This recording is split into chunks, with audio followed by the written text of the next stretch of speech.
And you're with Outsiders, Ross Cameron and Rowan Dean. And later on this evening, you don't want to miss, Paul Murray is going to be interviewing the Prime Minister, Scott Morrison. But first, very, very sad news last night, as you will have seen earlier on Andrew Bolt's show. Ari Fuld, an Israeli, was murdered in cold blood by a young man, basically, as we're going to hear from a good friend of his who's come on the show this evening and is well known to Outsiders, to talk about it. The death of Ari Fuld. He was a friend of yours. Welcome to Outsiders. Well, welcome back. David Adler, how are you? Thank you so much. Not a great day to have you here, but thank you for coming into the studio. It's a very sad day. We've lost one of the lions of Judah, one of the great upstanding individuals, great Israel advocate, wonderful person. And it's very sad when someone of that standing is and lost. And Ari was a good friend of yours. You had him out. He was staying in your house last year, living in Sydney. That's correct. Staying with you. Just talk us through, basically, I'm sorry to go through the events, but talk us through the murder itself before we talk about Ari.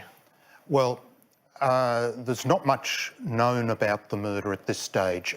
We do know that a 17-year-old Palestinian terrorist with a knife came up behind Ari, we believe stabbed him 5 times from the back. And Ari then did an extraordinarily heroic thing. He got up, he chased his assailant and shot him, succeeded in disabling him, and then he collapsed again. So we've just been looking at the footage there, David, from Israeli TV, where you see Ari chasing his attacker. He fires the gun, he wounds the attacker, and then sadly Ari himself dies shortly afterwards.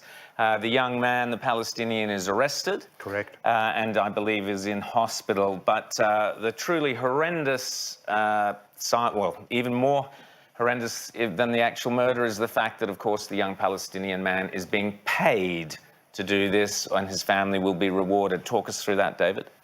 Let me make one point about the final bit of that video. I do have a medical degree, and most people would realise that if you have an injury that is bleeding, either internally or externally, the thing to do is to be still and put pressure on the wound. That's basic first aid. In chasing the terrorist to disable him so that he can't attack other people, by that heroic act, it may well be, it is a possibility that Ari brought about his own death. His final heroic event was to disable the terrorist. But you're right, we do have to raise the question of why would a young man do this? And on this show, we have exposed the financial aspects of both reward and incitement of terrorism.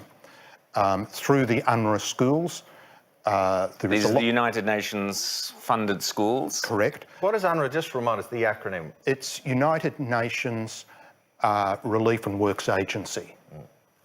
Difficult thing just to pronounce, but that's what it does. It's kind of Orwellian. It's named as a relief agency, and its principal activity seems to be the incitement to violence. Well, significant parts of it have actually been infiltrated by Hamas, and recruitment into the Hamas military camps occurs in UNRWA schools quite openly. Hamas has representatives at a number of the schools. It's a terrible, terrible organisation. And as you know, the US has decided that it is beyond repair. And so they have defunded UNRWA. And thanks to your work on this show and in The Spectator magazine, Fraser Anning and Pauline Hanson, who we just had on the show, actually raised this issue in Parliament. And Julie Bishop, we congratulated her on this show for doing so, diverted some $10 million away from the sort of spending UNRWA and Hamas spending. And we applauded that, but there's still another 30 million going there. But tell us exactly examples of how this teaching of murder to Palestinians takes place. Well, we are plugged in, the Australian Jewish Association is plugged into some of the latest research and information that comes out of Israel. And just a few days ago, I got an update of some year 11 and 12 books that have just been issued, published 1st of September, and the report I have is dated the 9th of September. So a history lesson, for example, on the struggle against the Zionist entity includes the lesson that they fight not only within the land but outside, and they cited the Munich massacre, the massacre of the Israeli athletes at the Olympics, as an example of that struggle. That's what they're teaching the kids. Pure terrorism. A maths lesson, which is to teach probabilities, poses the example, just suppose a settler is shooting cars and the probability of him hitting a car is 0.7 and there are so many cars, you know, how many are actually going to be hit? These are the calculations for the kids to... So they're brainwashing them all the way through. Now, I'd like to... it's sickening stuff, and sadly, Australia is still funding some of this in all likelihood. We are. 20 million straight to UNRWA. There you go. OK. So, Julie Bishop, well, you're not in the job now, but Maurice Payne, your job is unfinished. Get rid of that extra 20 million, please. Absolutely. But let's talk about Ari Fuld. He was a friend of yours. We've got some photos we'll put up as you're chatting. Tell us about the man and about his time in Australia. OK. About the man, perhaps an indication of his status is that a number of dignitaries have visited the family home to express their condolences. Since he was murdered last night? Yes, within the last 24 hours. Included was the Prime Minister of Israel, Benjamin Netanyahu. Naftali Bennett, one of the leaders of the political party education minister.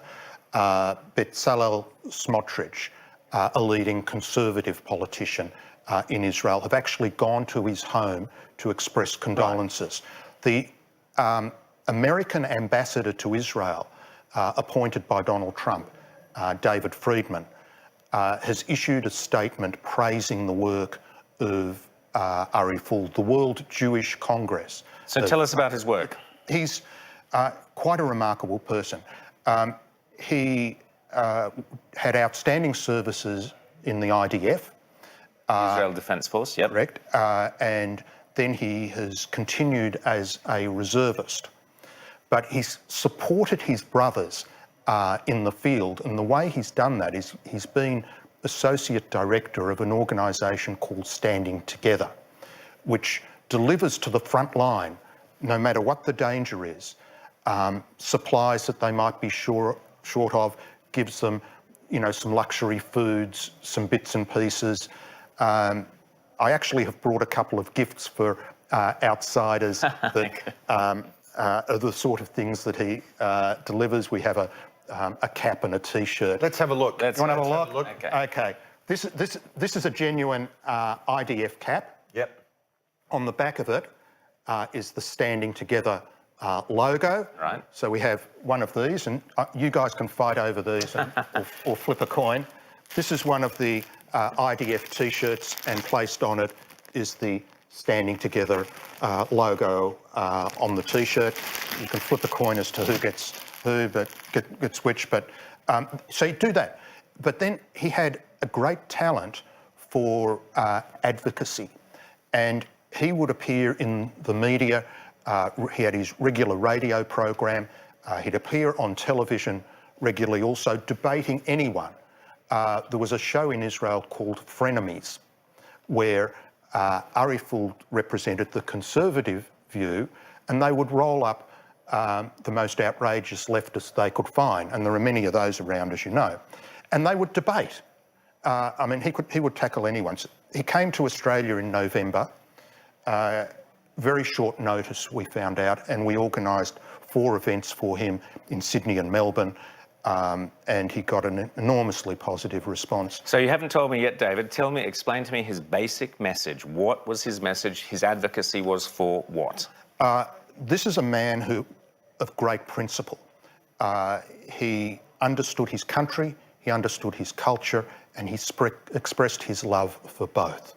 So his message was that the land of Israel is the traditional homeland of the Jewish people, without question. the entire land of Israel, both in terms of ancient evidence and modern evidence and law. He would cover all those fields. So what was his solution, very briefly? Was he in favour of a two-state solution? Absolutely Clearly not. So what was he in favour? We've only got a minute left, so if you can talk us through his point of view, and is this what got him killed? That's being speculated that he was actually selected. We don't know yet. But his point of view was that the only success is for Israel to have sovereignty over the entire land of Israel. Other people can certainly live there, but it has to be governed by Israel. That's the only possible peace. Well, look, we have run out of time. Do we actually have a grab from Ari that can we show? Let's quickly have a look at the man himself in his own words. You could. You know why I let you go on for so long? Because once again, you're inaccurate. So why are you lying again? I'm not lying. That's what I've been told. You said that I was part of it. That's what I've been told. You lied. Again, I'm why sorry. did you do that? It's not a First fact. you told me, no, it's not a fact. You didn't Nope. participate. Okay. I'm sorry. Politics. Good. If you had the facts correctly, I probably would be on your side. There's not a person in Gush Etzion who's for any Jew going to an Arab house, kicking them out and taking it over. Well, look, we believe on this show that the way to handle the most intense disagreements is by a fully open and, if necessary, intense debate. Exactly. And that was what Ari Fuld stood for. And in the end, perhaps that's what he died for. But you're also in that spirit of full and frank engagement of ideas, but in a non-violent way. Absolutely. Dr. David Adler, thanks so much for joining us. Look, thank you. Thanks, David. Thanks, and our sympathies for the loss of your friend. Great friend.